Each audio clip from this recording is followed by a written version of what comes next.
Hi, I'm Christopher Waljesper in Chicago. It's Sunday, November 9th. Today, Super Typhoon Fung-wong slams the Philippines, forcing nearly 1 million people to evacuate.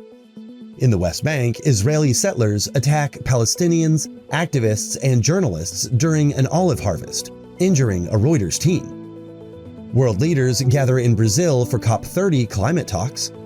Plus, the Rock and Roll Hall of Fame welcomes a new class. This is Reuters World News, bringing you everything you need to know from the front lines in 10 minutes, 7 days a week.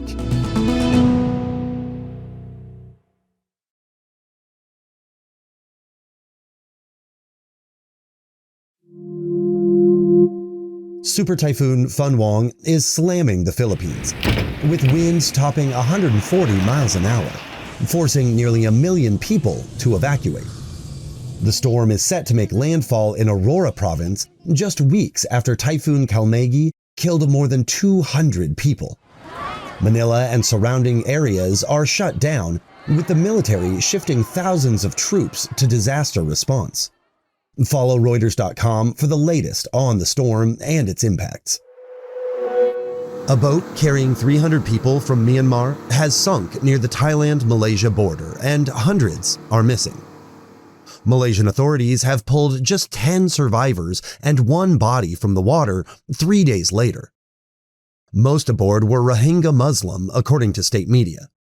The group was initially in a larger vessel, but was forced onto smaller boats to avoid detection. The search and rescue operation is still ongoing. Israeli settlers attack Palestinians, activists, and journalists during an olive harvest in the West Bank, according to witnesses. Masked men from a nearby outpost reportedly beat people with sticks and hurled rocks, injuring Reuters photographer Reneen Sawafta and smashing her gear. She and a security advisor were hospitalized in Nablus.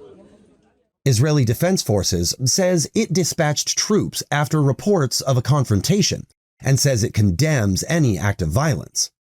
It says it'll continue to maintain security and order in the area, adding that police will conduct a further review of the incident. The police did not immediately respond to a Reuters request for comment, nor did a spokesperson for the Shamron Regional Council. Russia launches overnight drone and missile strikes on Ukraine, killing 7 and hitting power stations that supply 2 nuclear plants. That's according to Ukrainian officials. Kyiv says the attacks were well planned and pose a deliberate threat to European nuclear safety. Civilian deaths were reported in Dnipro, Zaporizhia, and Kharkiv. Russia Defense Ministry says the strikes targeted military and energy infrastructure in response to Ukrainian attacks inside Russia. Ukraine is calling for tougher sanctions and an emergency meeting of the International Atomic Energy Agency. Meanwhile, Russian Foreign Minister Sergei Lavrov says he's ready to meet U.S. Secretary of State Marco Rubio, but he insists Moscow won't compromise on Ukraine. He's also warning Europe not to seize frozen Russian assets. To get a glimpse of life on the front lines in eastern Ukraine, have a listen to this weekend's On Assignment podcast. My colleague David Spencer speaks to our Reuters journalists reporting from eastern Ukraine, where life goes on despite drone attacks and continued fighting just miles away on the front lines. In eastern Ukraine, shop owner Maxim Lysenko is proudly showing Reuters around his new clothes store when he's suddenly distracted. It's going to dive, it's going to drop, he says. This is Kramatorsk. There's a link in the show notes. World leaders are gathering in Belem, Brazil for COP30, 2 weeks of climate talks aimed at curbing emissions and keeping global temperatures from rising to the level that scientists say could have catastrophic impacts around the globe. Since these talks began 30 years ago, the goal has been to stay below an average temperature increase of 1.5 degrees Celsius. That's compared to pre-industrial temperatures. But as our climate editor, Katie Daigle, explains, that target is no longer feasible. while we're headed toward temperature rise beyond what the goal was, we are better off than we would have been without the talks. In other words, we have managed to curb the rise in warming. 30 years ago, we were headed toward 4 degrees, 5 degrees of warming. Today, it's about 2.5. So we are bending the curve. We're just not quite doing it fast enough. But as our climate reporter Valerie Volkovici says, those mixed results have some people rethinking COP's approach. Naturally, a lot of people are really starting to put a spotlight on this question of what is the point of these talks? If global emissions continue to rise, fossil fuel use continues to grow. Now, you have some people who are really looking at the bureaucracy, looking at the process itself as being a barrier to actual progress.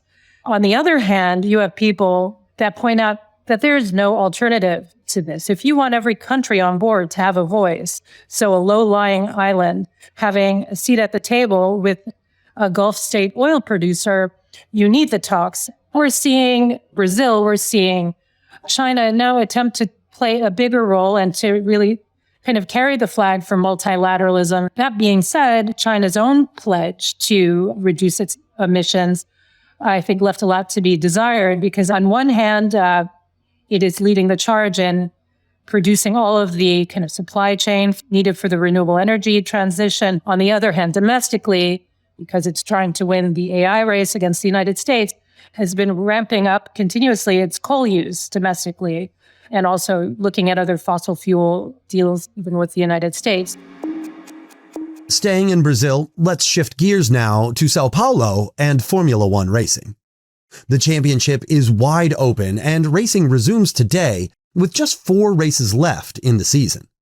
McLaren's Lando Norris leads his teammate Oscar Piastro by a point, but Red Bull's Max Verstappen is close behind. He's closed the gap down to just 36 points since August. 3 drivers, 4 races, and 1 title, all up for grabs. Voters in Iraq head to the polls this week to elect a new parliament.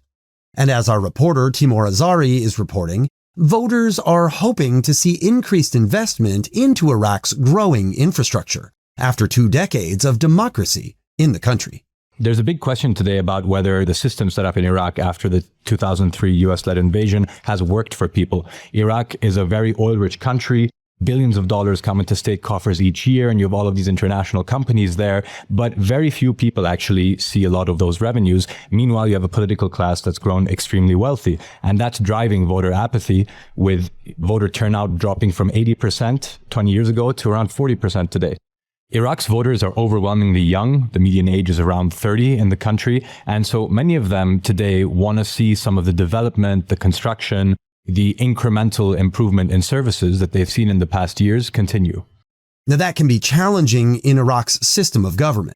So you've got 8,000 candidates vying for seats in Iraq's 329-member legislature, right? So it's a very competitive race, and you have this sectarian system where seats are reserved for different groups: Shia Muslims, Sunni Muslims, Kurds. In Iraq, people generally run on pretty simple things that the state should provide, because for many years, those services have been pretty decrepit. The frontrunner looks to be the current prime minister, Mohammed Shia Sudani. People expect him to do very well off the back of the hiring spree he's been on and the construction that's happened. There are also various other groups vying for power, including militias who have since entered politics, entering the economy, and even trying to build relationships with former foes like the United States. The Rock and Roll Hall of Fame has welcomed a new class of inductees. Rock and roll icon Chubby Checker is twisting his way into the Hall of Fame, and Cyndi Lauper's True Colors have earned her a spot as well. English rockers Joe Cocker and Bad Company also join the ranks. And if you're an aging millennial like me, you might be excited and maybe a little chagrined to learn that some of your favorite artists have been churning out music for more than 25 years. That's the minimum requirement for induction into the Hall of Fame. That includes 2 early 2000s duos, hip-hop group Outkast and the garage rock group The White Stripes. Rounding out the list this year, Seattle grunge band Soundgarden is representing the 90s, reminding us that the music of my youth is now a part of music history.